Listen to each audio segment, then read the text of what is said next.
The origin story of BU Bloom came from a very difficult time, probably the most difficult time in my life. And my mother was at the end stage of Alzheimer's. When I flew out, I did not know that. So I packed one suitcase. And when they told me that, there was no way I was going to leave her. And so for 8 months, I lived side by side with my mother at the palliative care facility. And when you go through a journey like that, and you are so immersed in that world, and you barely go outside, it changes things. There were very high highs and even funny times. You'll be surprised. We found those moments to survive it, to get through it. And it created a very special bond amongst the families that I was walking with. And so when I returned from that journey, it was pretty surreal. And it just redirected my focus in life. And I realized that there was a higher calling there, that there was something I can do about it. And so I pursued my curiosity. And I felt very led to studying something that I never thought I would ever be interested in, but for some reason it was specific to this. And it was the field of hypnotherapy. I didn't really know what it was, and I thought it was what you see in the movies. And I decided to research it from a very scientific standpoint and from the medical side of things, and the power of the mind, and how important your mind is to your healing, your recovery, your ability to bounce back, your mental agility, your joyful living, joyful working every single day. Everything is here.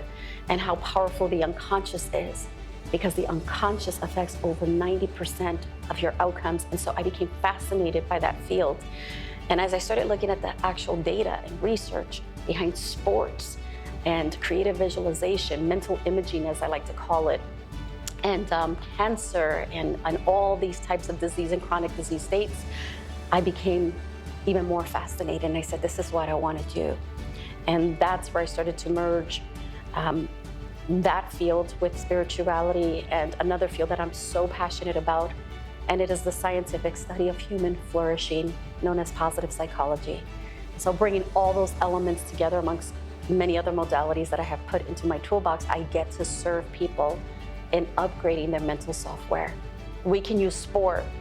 Coaches do this all the time. Sport is just a vessel through which you are creating a greater human being. And that resonated so deeply with me. And I said, what if I could have a hand in that and focus solely on my area of specialty? We talk about mental toughness. We talk about your mental game. But do we really address it from a very highly specialized lens? And I knew that's where I'm going to come in. And so I started creating that opportunity for myself, going for it full force, showing them the data, going in and presenting, connecting with the athletes, connecting with the coaches, being sensitive to what they're sensitive to, what their struggles are. And it just came together.